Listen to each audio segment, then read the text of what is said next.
महाभारत में एक सबसे रोमांचित और सबको अपनी ओर मोहित करने वाला किरदार था, जिसका नाम था कर्ण। सूर्यपुत्र कर्ण एक महान योद्धा और ज्ञानी पुरुष थे। आज से लगभग 2 दशक पहले महाभारत लिखी गई थी। तब से अब तक जब भी उसकी बात होती है तो ज्यादातर लोग पांडव व कौरवों में से अर्जुन, दुर्योधन, दुशासन की बात करते हैं। बहुत कम लोग कर्ण के बारे में बात करते हैं। कर्ण बहुत बड़े योद्धा थे, लेकिन वे उतने ही महान दानवीर भी थे। उन्होंने कौरवों की ओर महाभारत के युद्ध में भाग लिया था और उनका जीवन अनेक परिस्थितियों के बीच उलझा हुआ था। जैसा कि आप जानते हैं कि कर्ण कुंती के पुत्र थे, और जब सूर्य ने कुंती को वरदान दिया तो मंत्र बल से उन्हें पुत्र रूप में कर्ण की प्राप्ति हुई थी। क्योंकि उस वक्त कुंती अविवाहित थीं, इसलिए उन्होंने कर्ण का त्याग कर दिया और बाद में उन्हें एक रथ चालक ने पाला। रथ चालक का पुत्र होने के कारण उन्हें सूत पुत्र कहा गया। वह वीर योद्धा थे और यही वजह है कि कर्ण की मृत्यु के बाद उसका अंतिम संस्कार भूमि पर नहीं किया गया था।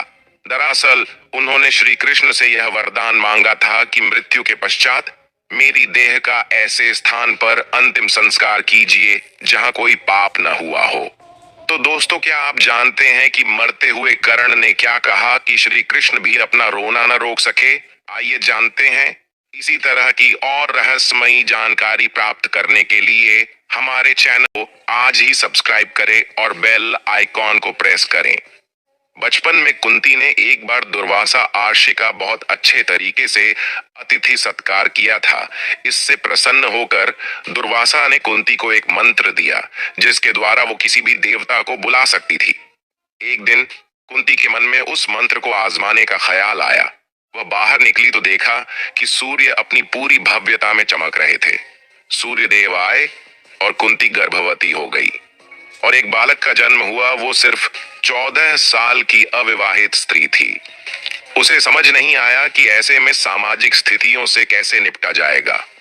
उसने बच्चे को एक डिब्बे में रख दिया और बिना उस बच्चे के भविष्य के बारे में सोचे उसे नदी में बहा दिया। उसे ऐसा करने में थोड़ी हिचकिचाहट हुई, पर वो कोई भी कार्य पक्के उद्देश्य से करती थी। एक बार वो अगर मन में ठान लेती तो वो कुछ भी कर सकती थी। उसका हृदय करुणा शून्य था। तो चलिए दोस्तों, आज की वीडियो शुरू करते हैं। आखिर मरते हुए कर्ण को देखकर उसकी पत्नी ने क्या किया? आखिर कर्ण की मृत्यु के बाद उसके परिवार, उसकी पत्नी का क्या हुआ? तो चलिए अब करते हैं ज्ञान की बात। महाभारत की कहानी रोचक और दिल दहला देने वाली कहानियां से भरी हुई है। अंगराज कर्ण यानी सूर्यपुत्र कर्ण की मृत्यु महाभारत की कुछ इन्हीं घटनाओं में से एक है। यह बात तो हम सब जानते हैं कि कर्ण की मृत्यु ने दुर्योधन के बल को चकनाचूर कर दिया था। लेकिन क्या आप जानते हैं कि आखिर कर्ण की मृत्यु के बाद उसके परिवार का क्या हुआ? आखिर क्या हुआ उसकी पत्नी का? जब उसे कर्ण की मृत्यु की सूचना मिली, अंगराज कर्ण की पत्नी का नाम रूशाली था। महाभारत में कर्ण की पत्नी रूशाली का वर्णन एक बुद्धिमान, चरित्रवान और पतिव्रता पत्नी के रूप में किया गया है। अंगराज कर्ण की तरह ही उनकी पत्नी रूशाली भी एक सूत पुत्री थी। एक सूत पुत्री होने के कारण अपने पिता आधीर्थ के कहने पर कर्ण ने रूशाली से विवाह किया था। रूशाली दुर्योधन की विश्वास पात्र सारथी सत्यसेन की बहन थी और एक बुद्धिमान स्त्री भी थी। महाभारत में कर्ण की पत्नी रूशाली के बारे में बहुत ही कम वर्णन मिलता है, लेकिन रूशाली का तप और प्यार किसी स्त्री से कम नहीं था। महाभारत में उसे सत्य और निष्ठा का पालन करने वाली एक धर्ममा स्त्री के रूप में दिखाया गया है। ऐसा कहा जाता है कि रूशाली को द्रौपदी के चीर हरण की खबर पहले ही लग गई थी। रूशाली ने दुर्योधन और शकुनी के इरादे को पहले ही भांप लिया था। रूशाली ने द्रौपदी के चीर हरण को पहले से ही रोकने का पूरा प्रयास भी किया, लेकिन होनी को कौन टाल सकता है। कहते हैं कर्ण की मृत्यु के बाद रूशाली की जीने की इच्छा लगभग खत्म ही हो गई थी। उसके बाद वह कर्ण की चिता पर ही उसके साथ सती हो गई।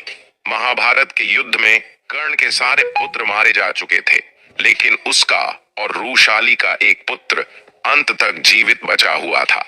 जब रूशाली को कर्ण की मृत्यु की सूचना मिली, तब उसे पता चला कि उसका दाह संस्कार किया जा रहा है। तो वह भी युद्ध भूमि में पहुंची और उसके बाद जब कर्ण की चिता पर आग लगाई गई तब उस समय रूशाली भी उनके साथ सती हो गई।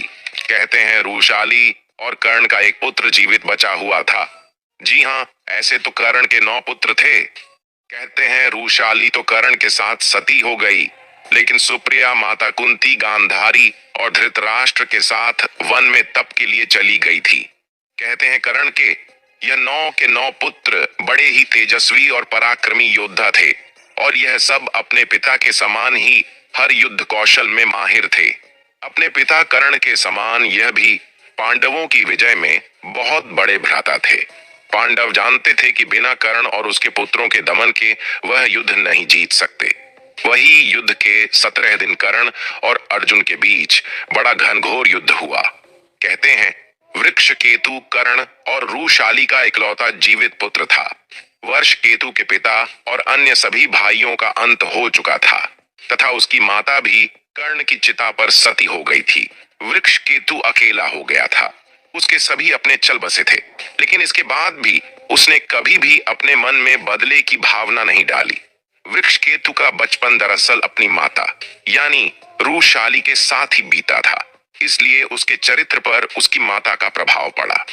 उसने कभी भी पांडवों के विषय में कुछ गलत नहीं सोचा तथा उसने कभी भी अर्जुन को गलत नहीं माना। वृक्ष केतु धर्म और धर्म का ज्ञान रखता था। साथ ही उसे इस बात का भी ज्ञान था कि आखिर किन परिस्थितियों में कर्ण ने कौरवों का साथ दिया था। महाभारत युद्ध के बाद पांडव जब विजय हुए और युधिष्ठिर हस्तिनापुर के राजा बने, तब पांडवों को पता चला कि कर्ण का एक पुत्र अभी भी जीवित है। इसीलिए उन्होंने वृक्ष केतु को अपने पास बुलाया। वृक्ष केतु को पांडवों ने बड़ा स्नेह दिया। अपने बड़े भाई कर्ण को सच्ची श्रद्धांजलि देते हुए पांडवों ने वृक्ष केतु को इंद्रप्रस्थ का राजा बनाया और कर्ण पुत्र वृक्ष केतु ने युधिष्ठिर के छत्र छाया में वर्षों तक शासन किया तथा वह एक आदर्श राजा के रूप में स्थापित हुए। कहते हैं वृषकेतु अपने पिता कर्ण की तरह ही एक बहुत ही तेजस्वी और पराक्रमी योद्धा था और उनके शिक्षक कोई और नहीं बल्कि स्वयं अर्जुन थे, जिन्होंने पथ पथ पर हमेशा उनके साथ दिया। क्योंकि अर्जुन भी शायद कहीं ना कहीं वृक्ष केतु में कर्ण की उस छवि को हमेशा देखते थे। सिर्फ यही नहीं, कहा जाता है कि वर्ष केतु ही इकलौते ऐसे योद्धा बचे हुए थे जिन्हें ब्रह्मास्त्र वरुणास्त्र अग्निअस्त्र भावास्त्र और अनेकायक दिव्यास्त्रों का ज्ञान था। सिर्फ वही एक आखिरी योद्धा थे जो पृथ्वी पर मौजूद थे जिन्हें इन सभी दिव्यास्त्रों का ज्ञान मौजूद था। इसके बाद कोई भी योद्धा या उनकी पीढ़ी में से ऐसा योद्धा नहीं जन्मा जिसे इन सब दिव्य अस्त्रों का ज्ञान हो।